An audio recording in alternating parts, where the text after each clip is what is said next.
Now let's discuss another question. Topic is post-Mauryan age, and this question is: examine the contributions of the Satavahanas to art and architecture, focusing on their patronage of Buddhist and Hindu structures. So let's discuss this question. The Satavahana dynasty, which emerged in the Deccan region during the 1st century BCE, left a lasting legacy in art and architecture. As one of the longest ruling dynasties in Indian history, their extensive rule over central and southern India allowed them to become prominent patrons of religious structures, shaping distinct architectural styles and artistic traditions. Now let's talk about contributions to Buddhist art and architecture. First one, patronage of stupas. Amravati Stupa. First one, Amravati Stupa. The Satavahanas significantly contributed to the expansion and establishment of the Amravati Stupa in Andhra Pradesh. This grand stupa, renowned for its detailed limestone carvings, depicted scenes from the Jataka tales and Buddha's life, showcasing the artistic excellence of the period. Second one, Sanchi Stupa. The Satavahanas also patronized the Sanchi Stupa in Madhya Pradesh. They contributed to the construction of the gateways, or called tornage, and the decorative railings, which are famous for their intricate carvings depicting various events from the Buddha's life. Second point, construction of rock cut cave. In this, first one is Nasik and Karla caves. The Satavahanas supported the excavation of rock cut viharas and chaityas, serving as monasteries and prayer halls. The caves at Nasik, called Pandwaleni caves, and Karla, called Karla caves, are notable examples. For example, the Karla Chaitya is one of the largest rock cut Buddhist temple in India, known for its grandeur and the wooden facade. Second point, Ajanta caves. Although primarily developed later, the Satavahana laid the initial foundations for some of the early caves at Ajanta. These caves served as monastic retreats and are famous for their fresco and sculptures. Fresco is a type of painting.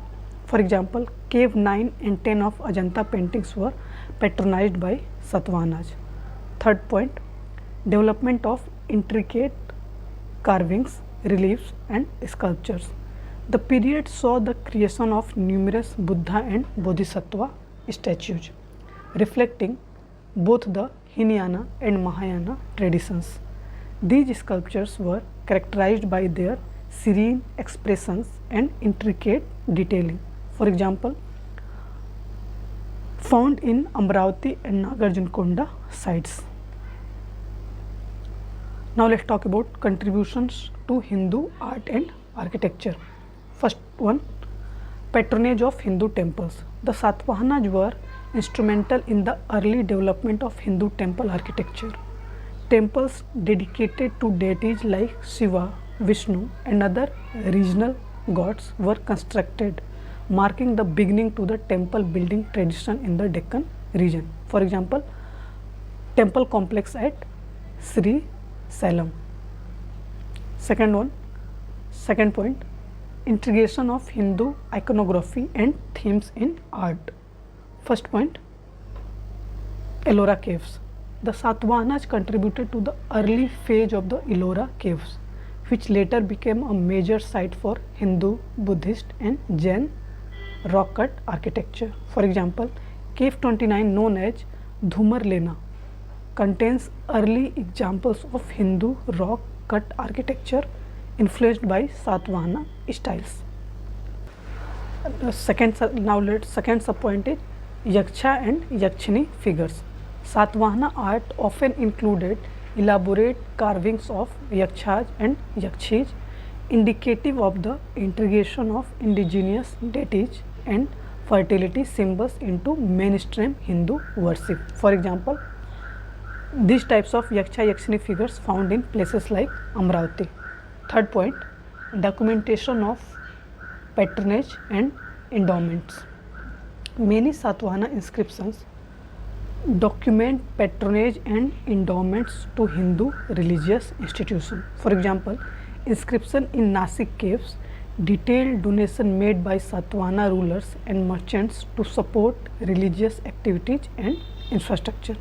Fourth point, fusion of architectural styles. The Satavahanas facilitated a fusion of architectural styles, integrating indigenous elements with influences from other cultures. This is evident in their construction of both Buddhist and Hindu structures, where local traditions blended with artistic motifs from the Greco-Bactrian and Persian influences. And Satvahana Empire is spread in the current region of Maharashtra, Karnataka and some parts of Andhra Pradesh.